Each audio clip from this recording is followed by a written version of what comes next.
Vous allez en général utiliser.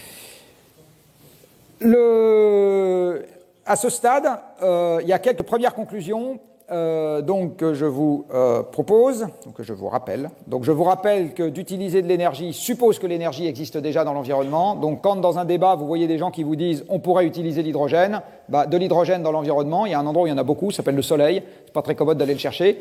Le reste, il est partout sous forme liée. Dans de l'eau, il y en a plein. Vous en avez plein dans la vie, etc. Mais partout, il est sous forme liée, donc il n'est pas disponible en tant que source d'énergie. La molécule est disponible, l'énergie non. Il faut casser les liaisons, donc par exemple électrolyser de l'eau, et pour ça, vous avez besoin de plus d'énergie que l'énergie que vous récupérez dans la combustion de l'hydrogène. Donc l'hydrogène n'est pas une source d'énergie primaire. Quand on vous dit on pourrait utiliser la pile à combustible, c'est un moteur, la pile à combustible, c'est pas une source d'énergie. Donc, ce qu'on doit comparer aux énergies primaires qu'on utilise aujourd'hui, c'est d'autres énergies primaires, c'est-à-dire des choses qu'on peut trouver dans l'environnement et qui sont utilisables telles que dans l'environnement. Le reste n'est pas accessible. Comme l'énergie quantifie la transformation, vous n'avez pas d'énergie verte, ou soi-disant passant pas d'énergie rose, pas plus que d'énergie noire. En fait, choisir une énergie, c'est choisir un type de transformation et c'est choisir des avantages et des contreparties. Toute énergie est sale si vous l'amenez à un niveau suffisant d'utilisation, n'importe laquelle. Le jour où vous couvrez la totalité de la planète de panneaux photovoltaïques, ça cesse d'être propre.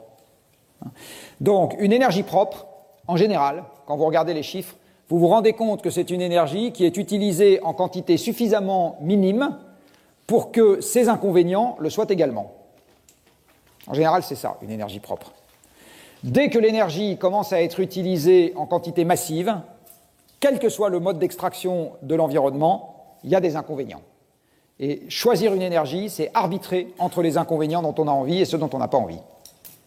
C'est ça le sujet. Quelque chose qui est absolument essentiel, je vais y revenir plusieurs fois pendant ce premier module de cours, c'est que l'énergie, je ne parle pas de ce qui permet de l'extraire de l'environnement, l'énergie est gratuite. Alors, vous savez que vous avez tous entendu, le vent c'est gratuit, le soleil c'est gratuit, donc il n'y a pas de raison de ne pas s'en servir. De fait, le vent et le soleil sont gratuits, personne dans cette salle n'a payé le moindre centime pour que le soleil existe ou pour que le vent existe. Mais personne dans cette salle non plus n'a payé le moindre centime pour que le pétrole existe. Le pétrole est gratuit. Ce qui est payant, c'est le consentement à s'en défaire de la personne qui a la chance d'être assise dessus. Ça, c'est payant. Et ce qui est payant, c'est le travail des quelques-uns d'entre vous qui iront chez Total, c'est très mal, ne le dites à personne, pour aller faire des trous dans la terre et faire sortir le pétrole. Ça, c'est payant. Le pétrole est gratuit. C'est gratuit. Donc, quand on paye l'énergie, tout ce qu'on paye, c'est du travail humain et des rentes humaines pour accéder à une énergie qui, elle, est gratuite. On ne paye que des hommes. Et du reste, l'argent ne sert à payer que des hommes. Vous n'avez jamais vu la nature envoyer une facture à qui que ce soit. Donc on ne paye que des hommes. Comme l'énergie, c'est de la physique, et comme ce que vous payez, ça n'est pas l'énergie elle-même, mais le travail qu'il faut consacrer à son extraction de l'environnement, le prix d'une énergie ne dépend pas de l'abondance de l'énergie, parce qu'on pourrait se dire si l'énergie est très abondante, du coup elle est encore plus gratuite que les autres. En fait, c'est pas ça qui compte. Si une énergie est très abondante, elle peut quand même être très difficile à extraire de l'environnement. Vous savez, il y a une énergie qui est totalement surabondante dans l'univers, c'est le rayonnement à 3 degrés Kelvin dans le vide. Et ça, je peux vous dire que vous n'en ferez jamais rien. Et pourtant, il y en a des quantités absolument considérables. Donc le fait qu'il y ait des quantités absolument considérables d'énergie, ça ne nous dit rien sur la facilité à l'extraire pour s'en servir à notre profit.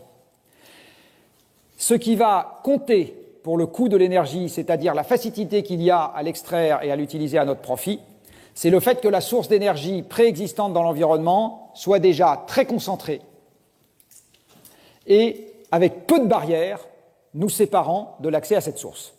Et alors l'archétype de ce truc-là, c'est le pétrole. Le pétrole, c'est hyper concentré, c'est l'énergie, à part le nucléaire, mais l'énergie nucléaire est plus compliqué à utiliser, c'est hyper concentré, et les barrières qui nous séparent de son accès sont pas très dures à franchir, historiquement. Monsieur Drac, il est allé faire 3 trous à Titusville, et le pétrole jaillit. D'accord ? Donc, c'est pas très compliqué, historiquement, de faire sortir du pétrole. Plus une énergie est séparée de nous par des grandes barrières, et plus elle est diffuse, plus elle coûtera cher à extraire de l'environnement. C'est juste de la physique.